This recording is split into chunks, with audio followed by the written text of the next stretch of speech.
that some shouldn't have treated, but they're somewhat incomplete. So I will read. I've gone to the primary sources. He used the college outline series that wasn't really adequate. So I went to the primary sources, and I'll read a little, and if you want to comment on it, comment. If you don't feel like commenting on it, I'll just go on to the next section. Once a student of Socrates, this is a section on Socrates, said, "I cannot refute you, Socrates." To this, Socrates replied, "Say rather that you cannot refute the truth, for Socrates is easily refuted." Now, this is by way of saying that the absolute truth is not a subject of mental speculation or personal opinion. The truth or the good for Socrates stands separate from mundane relativities or personal opinion. That is our opinion. We accept Krishna, the supreme authority, and therefore we cannot refute what Krishna said. And our philosophy is perfect because we follow Krishna. He is the supreme perfect. This is our position. In other religious systems, taking it our Krishna consciousness movement, it is religious because our religion means to carry out the order of God. That is the sum and substance of religion. We don't manufacture religion, and neither religion can be manufactured. Manufactured religion is useless. That has been described in the Srimad Bhagavatam as dharma koito, means cheating. So, this is not cheating religion. Our basic principle is dharma to sakshat bhagavat pranit. Dharma means the order which is given by God. And if you execute that, that is all. That's like law. Law is given by the government. You cannot manufacture law. That is not law. So our perfection is there. How we are executing the order of God, 100%. One who has no conception of God, neither the order of God, they can manufacture a religious system. But our system is different.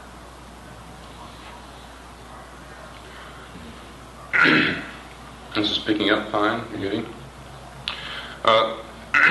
Socrates considers the contemplation of beauty to be an activity of the wise man, but relative beauty in the mundane world is simply a reflection of absolute beauty. In the same way, good in the relative world is simply a reflection of the absolute good. In either case, absolute good or beauty is transcendental. Yes, that is our opinion. Beauty, knowledge, strength, and opulence, everything, they are transcendental. Here, in this material world, it is perverted reflection. Just like the example is the marriage. A fool animal is thinking there is water in the desert and he is running after it and after sometimes he dies of thirst because there is no water. But a sane man knows there is no water. It is simply a reflection by the sunshine, and this foolish animal is running after it. So he does not, a sane man does not go for this false water. But the other thing is that because there is no water in the desert, it does not mean there is no water. Water is there, but not there.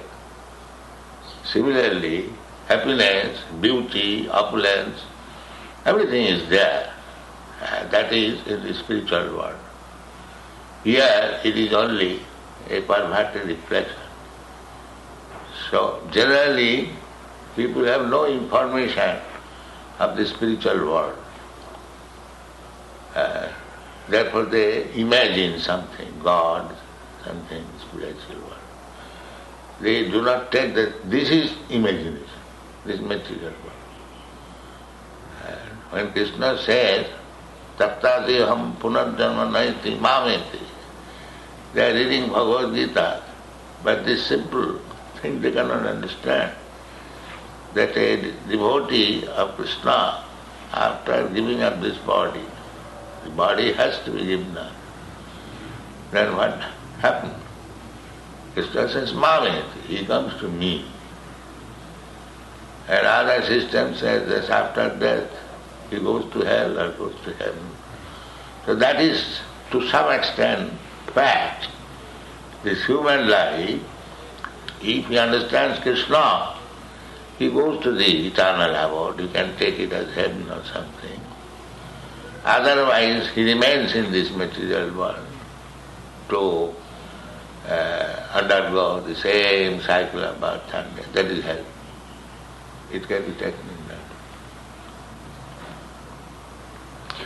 that. According to Socrates, the pursuit of man is the seeking of this absolute good. Basically, Socrates is an impersonalist because he does not ultimately define this absolute good as a person, nor does he give the absolute good a personal name. He just calls it the good. That is preliminary stage of understanding the absolute, because the beginning a Brahma realization, impersonal, and then further advance Paramatma realization, localized. God is everywhere. And God is everywhere, that's a fact. That is God. But He has got His place above. That is God. That Goloka eva nivasati akhilatma bhuta. The God is person, He has His own abode, He has His own associates and everything. The difference is that although He is in His abode, He is present everywhere, even within the atom. Nandantarasang paramanuchayantarasang. So, Socrates or any other philosopher, they cannot understand the potency of God, how He can remain in His own place simultaneously in every atom.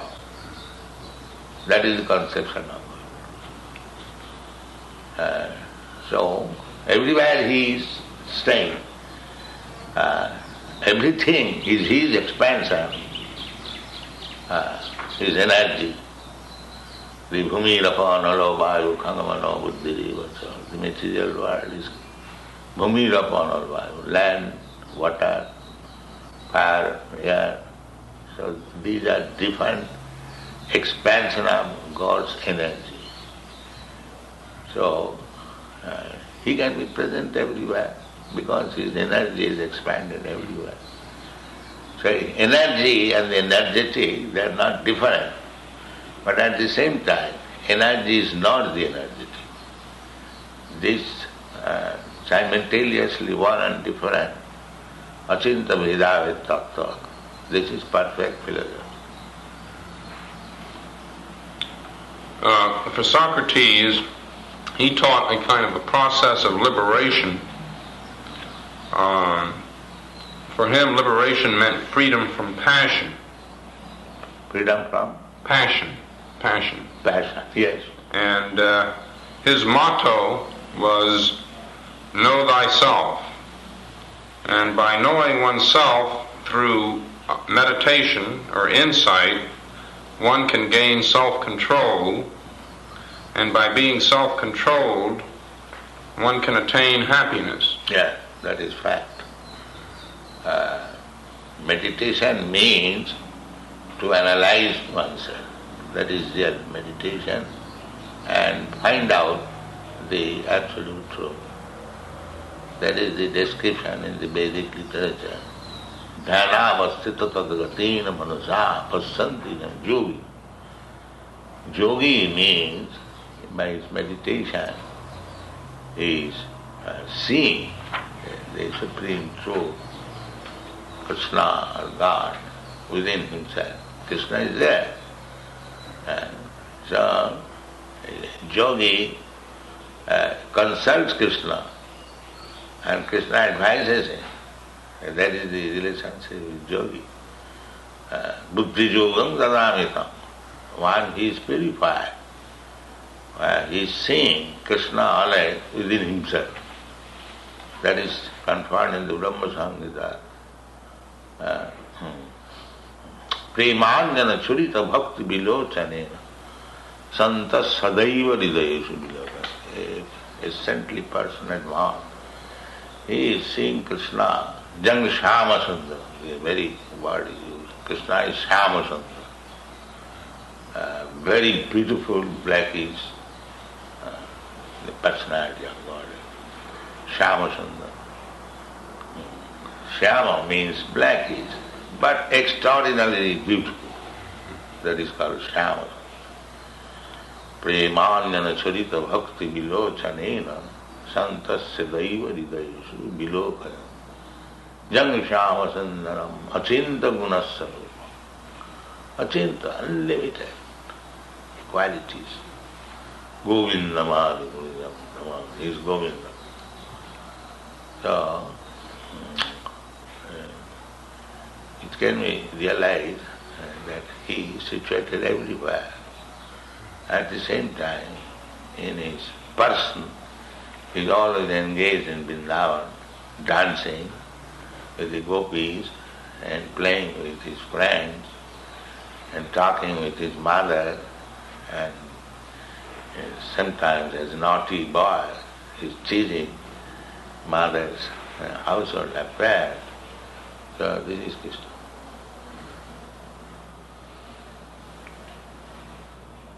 It's been said that Socrates' philosophy is primarily a philosophy of ethics, and that ethics, the way to ethics, yes. The way of action in the world, and that gnana or knowledge in itself is not sufficient, but it must be applied and must serve as a basis for action in the world. Yeah, ethics is the basic principle of purification. Unless one does knows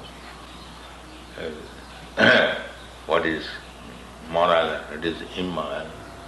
Of course, in this material world, everything is immoral. But still, we have to distinguish good and bad. That is called regulative principle. Simply by following the regulative principle, if it does not reach the ultimate goal of spiritual life, so that is also not wanted. The real aim is to come to the spiritual platform and become free from the influence of these laws of material nature.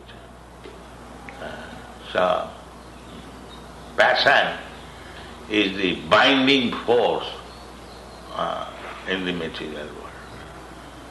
Just like in the prison house, the prisoners are kept sometimes chained by some iron shackles and other methods. So, material nature has given the chains and shackles of sex life, passion, rajastha, kama esa, krodha esa, rajaguna samudbhava. Rajaguna means the modes of passion. So modes of passion means kama, lusty, desire, and krodha. When the lusty desires are not fulfilled, one becomes angry. But these things are the means of bondage in this material world. In another place it is said, tato rajastamo bhava kamalubha dayascha ji. When one is afflicted with the base material modes of nature, namely Rajagun and Tamogun, then he becomes greedy and lusty. So, ethics require to get out of the clutches of greediness and lusty desires.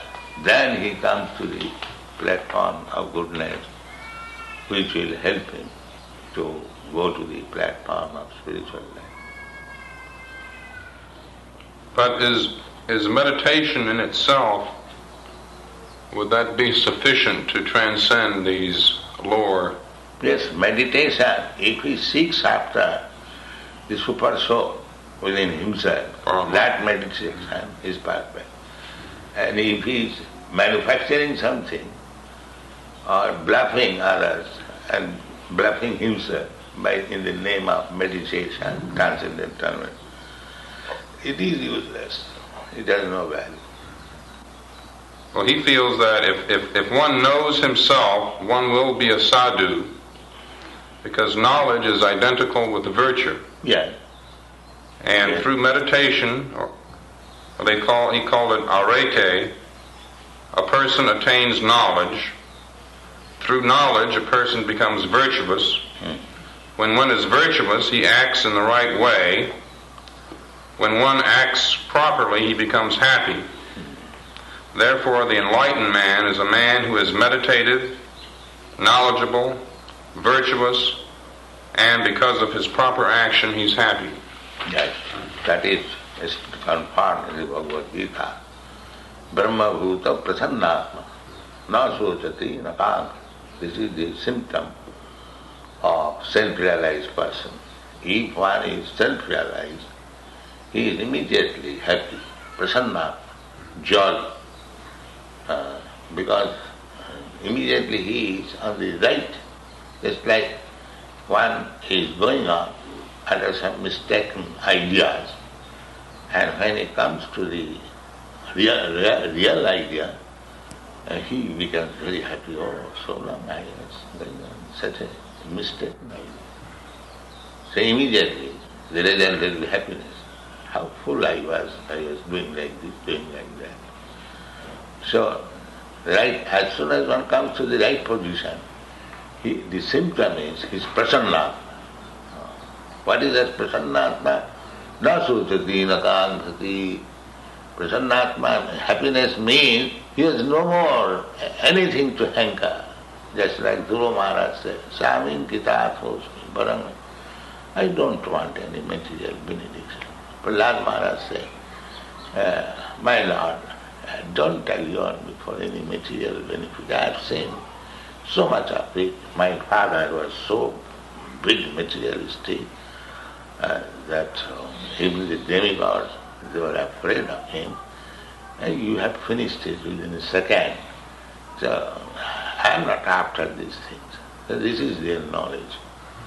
That present, not so difficult. He has no more anger. The Kurmis, Gyanis, Yogis, they have got anger. The Kurmis, They are hankering after how to get material wealth, how to get material position, how to get nice woman, how to get nice position. That is Kurmi. They are busy, simply hankering. Conquered. And if they are lost, they cry, oh, I have lost this, I have lost that, I have lost that. The two business. So when one becomes self-realized, these two things are conspicuous by us. No one hankering, no one lamenting. The Kurmis are hankering, the Jnanis, they are also expecting to become one with God, to merge into the existence of God. That is also hankering. The yogis, they are hankering after some magic power, so they can befool others that he has become God, I can manufacture gold, I can fly in the sky. And foolish people after that. Intelligent person will see what is this perfection. Even if he can fly in the sky, there are so many birds are flying. What is the difference between this flying and that flying? So he doesn't care. So these are not perfection. But foolish people, they think it is perfect. If one can say that I will walk over the sea, he actually says so happen. Thousands and thousands of fools will come. Just like the same thing, that if a man advertises that he will show how you can bark like dog, people will pay 10 rupees ticket and go to see how a man is barking like a dog. But he doesn't care. So many dogs are barking, creating disturbance. So this is going on. Some extraordinary power showing, making one Kurmi, Jnani, Yogi. But a devotee, he is so satisfied in the service of the God. He doesn't want anything always nonsense. That is perfection.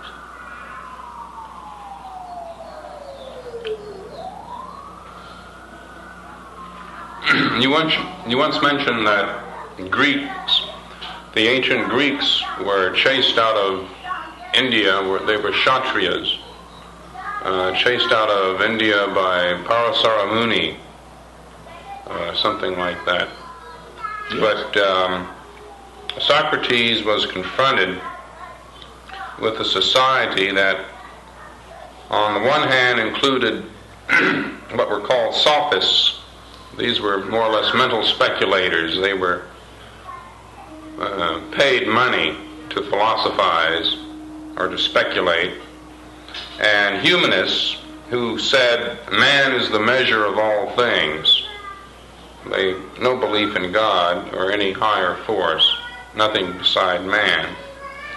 And with the demigod worshippers, the Greek pantheon of gods were very much like the demigods described in the Vedic literatures. Like Zeus was like Indra, and Athena was like Saraswati.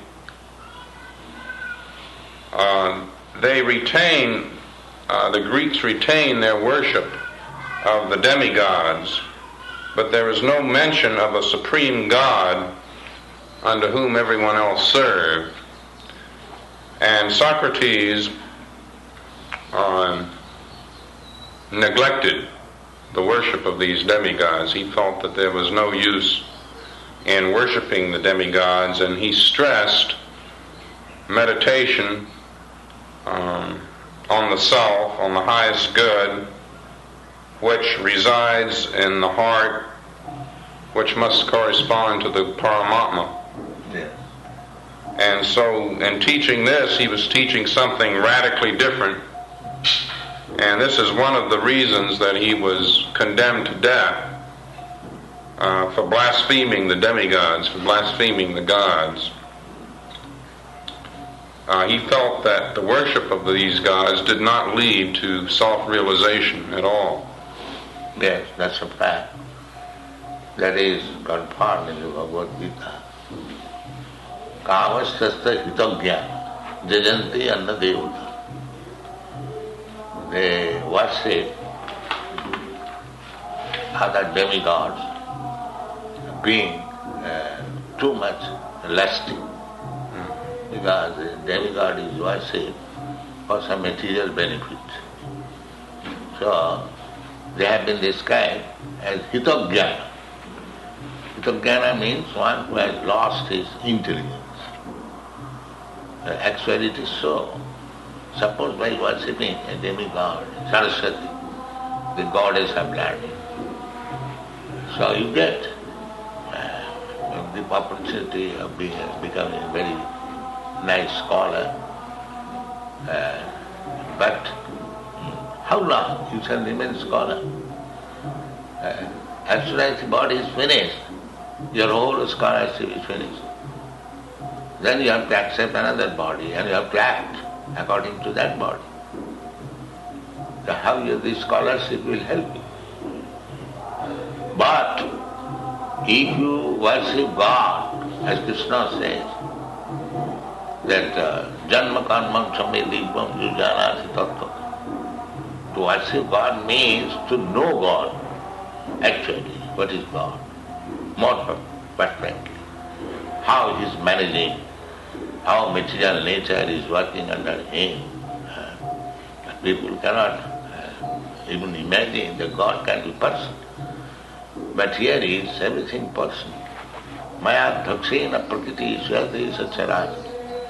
Under my supervision, the material nature is working. So these impersonalists or less intelligent person, they cannot understand how a person can dictate the wonderful activities of the material. That is the remaining persons. But actually, person, that is the understanding of Bhagavad Gita. God is person. Matta parataram nannat kinchid asti dhananja. There is no more superior authority than me. So when he says matta, than me, there is person. Person. So, Bhakta. No, Krishna, God. Yes. God is person. Yes. And he says, Matta parataram nannat kinchid asti dhananja. There is no more superior authority than me. Aham sarvasya prabhava. Matta sarvam pravartat. I am the origin of everything. Everything emanates from me. And the Vedanta Sutra confirms the absolute truth is there from which everything comes. Janmantasya jata. So, the absolute truth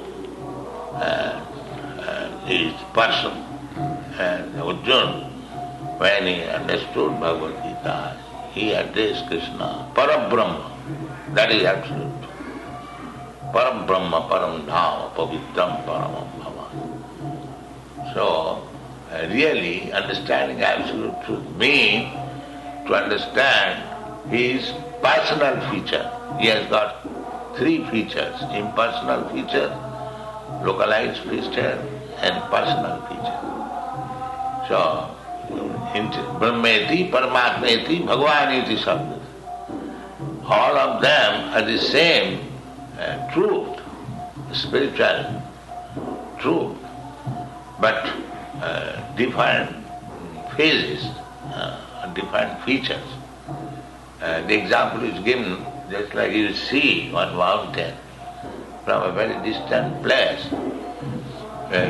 Very distant place, you see the haze is something like cloud. Then you come nearer, you see something green, there are trees and if you come still nearer, you see no, it is not only trees and hazy, but there are houses, there are men, there are animals. So, actually the same thing, the mountain from a distant place, but because one is far away from the mountain, he sees the same mountains as impersonal.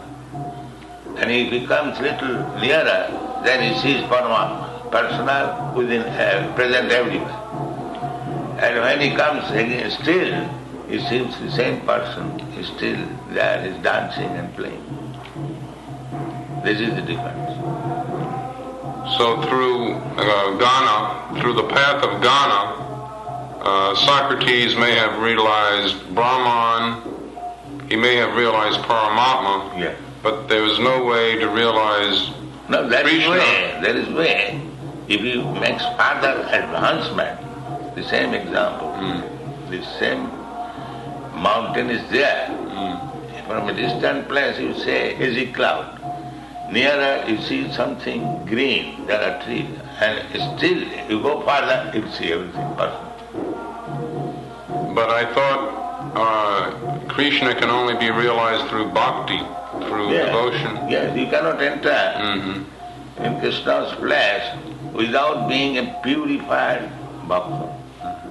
Bhakta Vijnana, that is stated in the Bhagavad. He never says that by jnana, by karma or by yoga one can understand him. It is clearly stated in many shastras, Bhaktyamava Vijnana. Then only through devotional service one can understand Krishna. The personal abode of Krishna is specially reserved for the bhaktas, not for others. Jnani, yogi, they cannot go. They remain outside. That is the sunshine and the sun. To enter into the sun is not so easy thing. But sunshine, anyone can remain.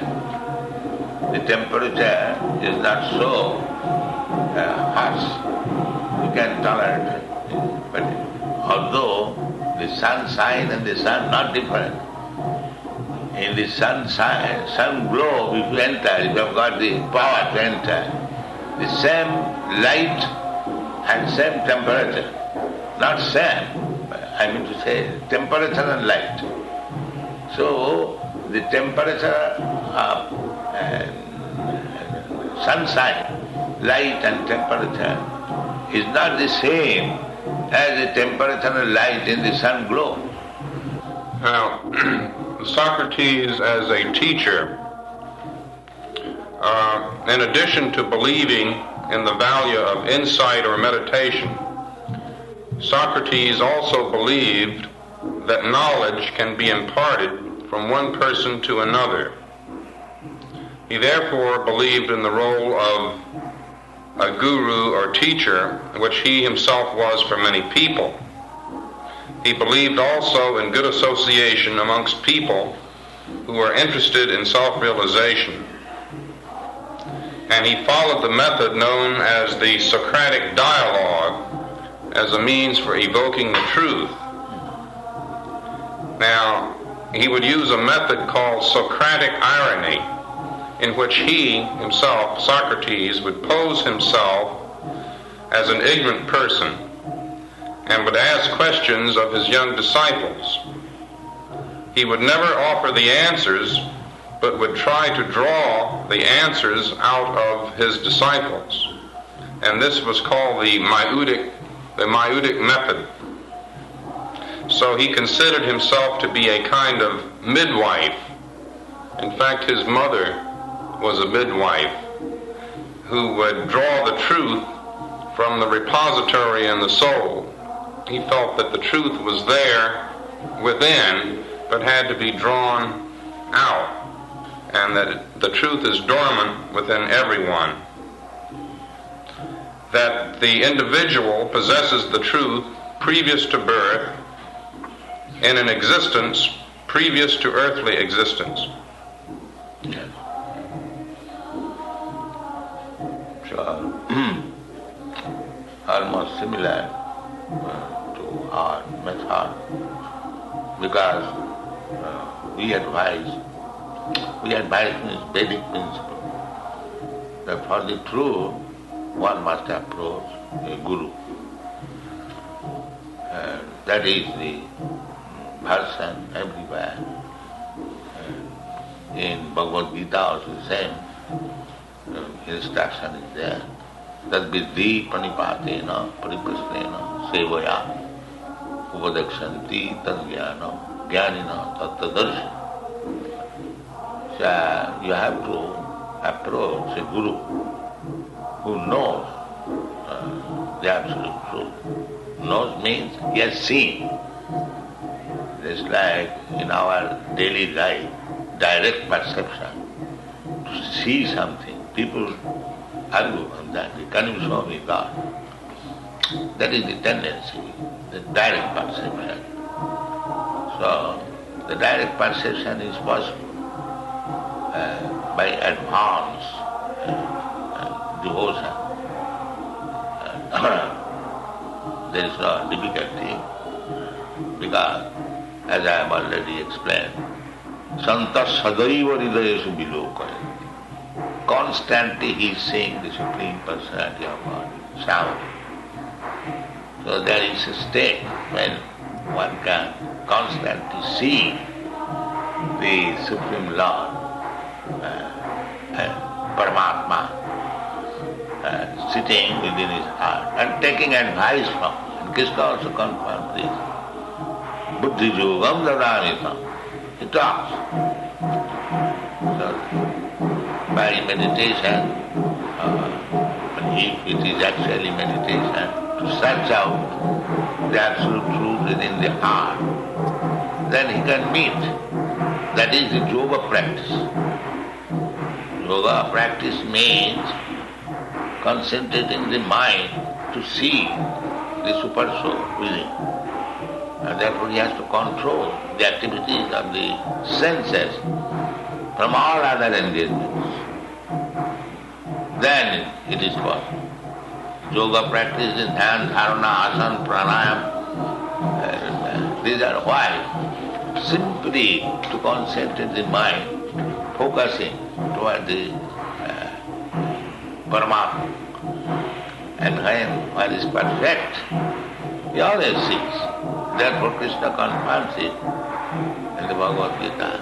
Yoginam api sarvesham madgata antaratmana sadhyavan bhajati rumam samejuttam. Of all the yogis, one who has learned to see me within himself, he is first class. Others are bogus. The perfection of yoga means to see God within himself. That is perfection. So, this process, as Socrates used to give chance to his disciple, that is a good process to give him chance to develop his understanding. The teacher's helps. Just like the father and mother give the child, first of all, he helps, taking his hand, now walk, walk. And sometimes he gives him freedom. Now you walk, let me see how you walk. How you walk. Although he sometimes falls down, but the father encourages, oh, you are very nice. Stand up again. Walk. This is the process. So give chance to the disciple how they can think properly to go back to home. The teacher is giving instruction and tries to see how he has developed. So that process is natural. And another process is that suppose a man comes to argue, so we should give him first chance. All right. You say what is the import of this person. Then he can understand his position, where he is. Then he captures it. Because an expert, he knows how to capture the fool. So let the fool first of all go and talk all nonsense. Then he'll understand where he is and he'll capture. That is also a process. Socrates, in a very famous allegory or metaphor, pictures humanity living in a dark cave, and the teacher has seen the light outside of the cave. He knows that there's something outside the cave that is light, and he may return to the cave to tell people in the cave that this is darkness.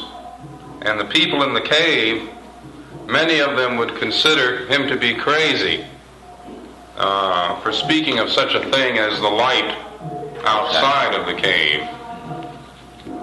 And that this was conceivably a very dangerous position to be in. But actually that is a fact.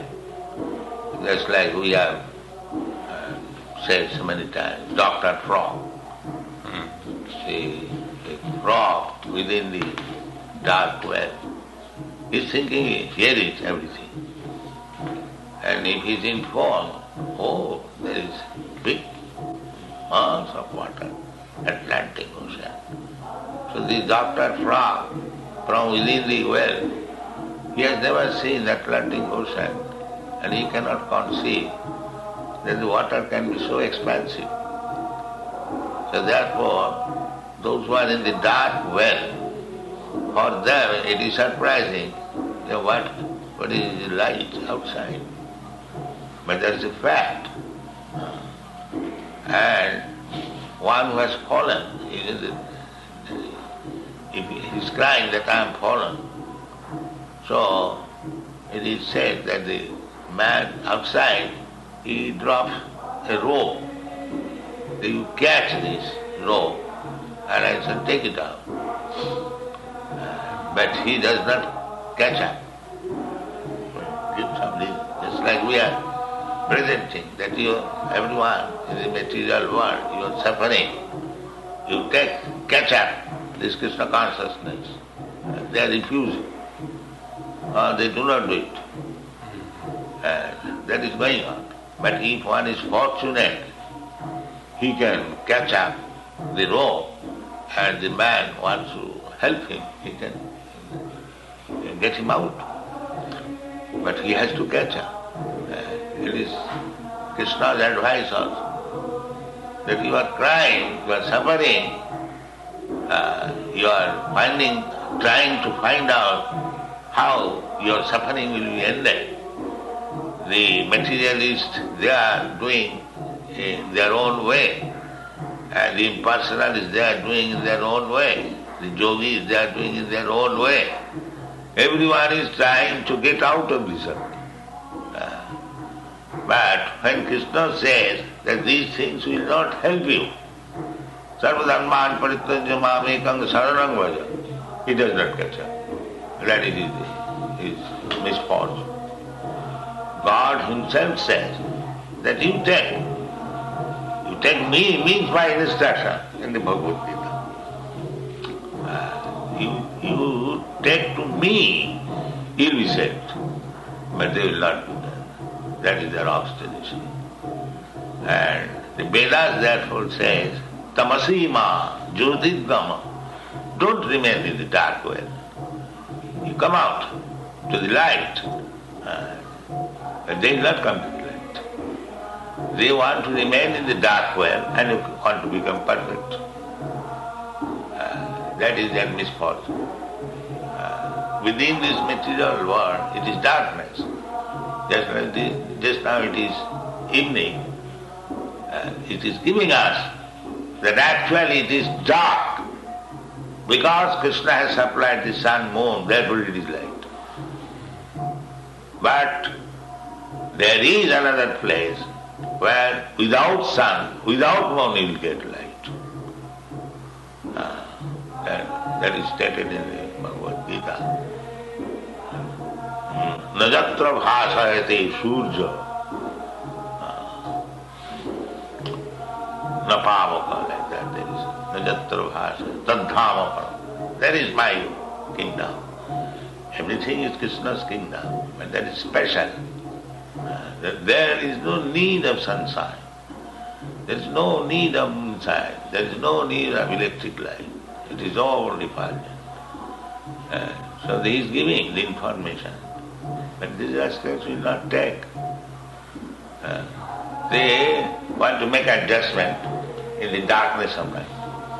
How it is possible? This is teaching also, the nature's way of work.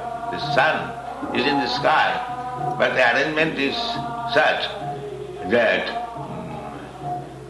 12 hours it is darkness and 12 hours it is light. But the sun is there always. There is no doubt about it. But the arrangement is just to convince us that actually it is dark. With the sunshine, it is sometimes day and shining. Similarly, happiness can be to remain under the sunshine, under the illumination of Krishna. That is happiness, Krishna consciousness. And if you want to be happy in darkness, just like in darkness at night, the only happiness is sleeping and sex. That's all. There is no other happiness. And when there was dark in New York, electricity failed, and so many women became pregnant. Yes, in the darkness, this is the happiness. Either you sleep or you enjoy sex. That is happiness. That is material world. Therefore it is darkness. That is said in the Srimad Bhagavatam. Sotoprati nirajantra niransanti sahasrasa apasatamata tattam grihesu grihavedina nidraya hyati nattam bhavayana chabhavaya Vivachati Hayarajan Kutumba Bharanenava. These materialistic persons, they have got many things to hear. Sort of bad. Huge, big ball in some newspaper. So many rascal information. Why? They have got so many engagements. Apasatam artha tattam. Because they do not know what is self-realization. Grihesu vyamedina. They think they to live in this family life, surrounded by wife, children, friends. This is life. So let us use this newspaper and talk on nonsense and waste time. Their engagement is nidra. At night they sleep or enjoy sex, nidra hyati naktam, bhavan. And in daytime, they hanker after money, runs the motor car, the head brake speed, neck brake speed. Breakneck. And what is the business? Searching out some means of food, exactly like the hog. He is loitering here and there, very stool. And this is going on in a polished way. As civilization, there is so much risk as running this car, so many people are dying. There is record. It is very dangerous. At least I feel, as soon as I go to the street, it is dangerous. The motor car are running so speedy. And what is the business? The business is where to find out food. So therefore it is condemned. This kind of civilization is hoggish civilization. This hog is running after very stool. And you are running in a car. The same purpose is the same. Very stool. Purpose is the same. Therefore this is not advancement of civilization. Advancement of civilization is, as Krishna advises, that you require food, so produce food grain. Remain wherever you are. You can produce food grain anywhere, a little labor. And keep cows, Goraksha, Krishi Goraksha, Vanijam, Vaisyakarma Sabha. Now, solve your problem. Like, produce your food wherever you are there. till little labor, and you get your whole year's food. And distribute the food to the animal, cow, and eat yourself. The cow will eat the refuse. You take the rice and the skin you give to the cow. From dal you take the grain and the skin you give to the. In fruit you take the fruit and the skin you give to the cow, and he will give you milk. So why should you kill him? And milk is a miraculous food. Therefore Krishna says, Kisi gorakshama nijam. Give protection to the cow. Take milk from it and eat food grains. Then your food problem is solved. Where is food problem? Why should you invent such civilization always full of anxieties, running the car here and there and fight with other nations and economic development? What is this civilization? Therefore it is required to take to Krishna consciousness to become happy everywhere, economically, philosophically, religiously, culturally, everything. That is Krishna consciousness.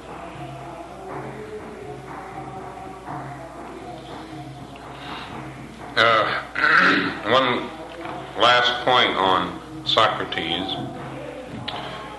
For Socrates... So the so-called civilization is darkness. That is my point. Yes. It is not in the light. They are fighting within darkness. Just like immediately this room becomes dark. Everyone knows it. There is fighting, struggle. You are asking me, Prabhupada, where you are? I say here, and you are going in the other room. He pictures in the cave something like a cinema on the wall of the cave. Yeah. And everyone is sitting in the cave looking absorbed in the cinema. These forms that are not actual forms but are imitations. But that means darkness. Mm-hmm. The darkness, you are saying, Prabhupada, I am here, I am looking here. Where you are? Mm-hmm. So that is the position of darkness. Everything you see, it is not clear. That is darkness. Therefore Vedic version is, don't remain in darkness. Come to the light. That light is Guru. Ajnanatimidandhasya jnananjana salakaya. This is Guru's description. While we are in darkness of ignorance, the Guru, spiritual master, ignites the torch of knowledge. Ajnanatimidandhasya jnananjana salakaya. Salakaya means torch. Then he sees, things are like this. In this way, when he becomes self-realized, Brahma-bhuta, then he becomes happy. Brahma-bhuta prasanna nasarojati. That is civilization. To get the light and to remain in the darkness and struggle for existence, that is not civilization, that is animal life. It has no value. That is going on. Therefore you are trying to give Krishna consciousness the greatest contribution to the human society. Krishna consciousness we are not manufacturing, we are not bluffing like other swamis and yogis and philosophers. We are simply carrying the light, torch-like light which Krishna has given, that's all. So our business is very easy. Very easy and beneficial and practical. The good that Socrates speaks of is not the same as sattva guna. This is a quotation from the Republic. Socrates says, "This then which gives to the objects of knowledge their truth, and to him who knows them his power of knowing, is the form or essential nature of goodness. It is the cause of knowledge and truth, and so while he may think of it as an object of knowledge, he would do well to regard it as something beyond truth and knowledge, and, precious as these both are, of still higher worth. And just as in our analogy light and vision were to be thought of like the sun, but not identical with it, so here both knowledge and truth are to be regarded as like the good, but to identify either with the good is wrong. The good must hold a yet higher place of honor. The objects of knowledge derive from the good not only their power of being known, but their very being and reality. And goodness is not the same thing as being, but even beyond being, surpassing it in dignity and power. Yes. So, goodness is a position where you can get knowledge. And passion and ignorance is not the platform of knowledge. And therefore, the endeavor should be how to bring persons in the basic or base platform, ignorance and passion. So this is very easily done by this Krishna consciousness movement. If one hears about Krishna or God, then gradually he becomes freed from the clutches of darkness and passion. And actually he then comes to the platform of goodness. And when he is perfectly in goodness, then this passion and ignorance and their byproducts cannot touch him. Tato rajastamo bhava kamalobha nasta prayeshu avatreshu nityam bhagavata sevaya nityam bhagavata sevaya bhagavati uttama sloke bhakti bhavati nasti tato rajastamo bhava kamalobha dayasthaje cheta etai anavidyam. If we hear Bhagavad and Bhagavad Gita regularly, then we become free from the effects of the modes of ignorance and passion. Gradually, although it takes, but it is sure. The more he hears about Krishna, or Krishna means his instruction or about him, what he is, the more he becomes purified. So, that is a test that how one has become purified. Means one is purified from the base quality of passion and ignorance, means that he is no more attacked by greediness and passion. That is the test. That means he is free from the base qualities. He is situated. Cheta eti anaridhyam sita sati prasidati. When he is no more disturbed by these base qualities of passion and greediness, then he is happy. Then he becomes happy. Cheta eti anaridhyam, that is goodness. That is goodness, then he is happy. Happiness. That the ultimate stage of goodness is Brahmabhuta, to realize himself, realize God. So goodness, one must come to the platform of goodness. So we are therefore asking people to give up these base qualitative activities, illicit sex and meat eating and drinking or intoxication and gambling. These are base qualities. So when one gives up these qualities, he remains in the Satoguna, and then if he is promoted further, just like Socrates said, the goodness is not, still you have to, and that is bhakti. Then his life is perfect. He becomes liberated. And then gradually he develops love of God, and then he is the original state. Bhakti ityannatha is mukti. Liberation means that to be free from these all nonsense engagements. Ityan, they are engaged, all these karmis, gyanis, yogis, they are simply engaged in some false engagements to become happy. So when one is free from these false engagements, then he is in the liberated state. Mukti means mukti hitta annatha rupam. Annatha rupam means he is acting otherwise.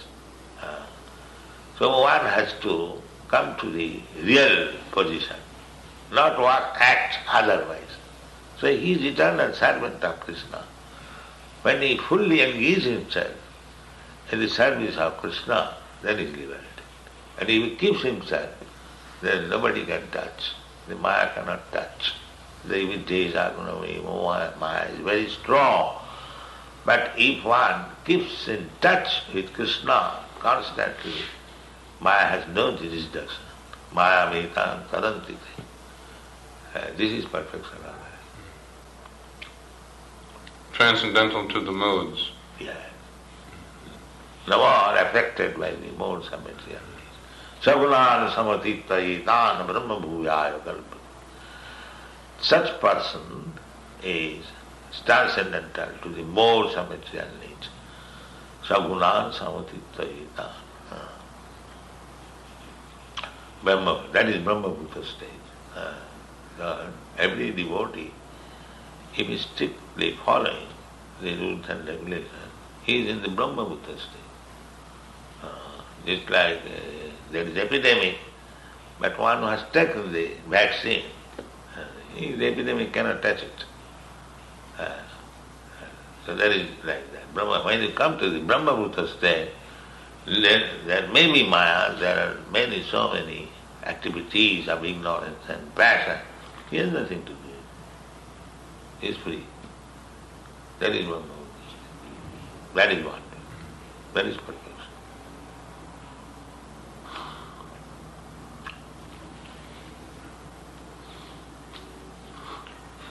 So that's the conclusion of the additional notes on Socrates. Yeah, it is very nice.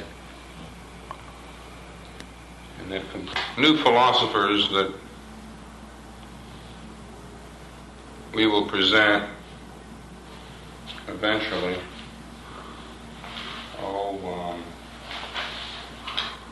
I don't know if these were ever mentioned. Philosophy is Socrates, his thing.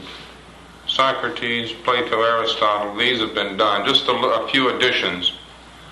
But then there's Plotinus, Origen, and Augustine, and these were the three philosophers who shaped Christian thought, or Catholic, the church thought, church fathers. And St. Anselm, St. Thomas Aquinas, Scotus, and Eckhart, these are Christian. So they are not philosophers. They are Christian with different point of views. So we are not going to have to discuss with a person he is from the deviating from the standard way and thinking in their mental speculation. But these are considered philosophers. They are considered, but because they belong to a certain sect of religion. Because they're followers of Christ. Yes. And they are deviating from the original Christian father. So they are useless. They do deviate. You cannot deviate. There is no more you are Christian. So you have no platform to talk from the Christianity. That was rejected.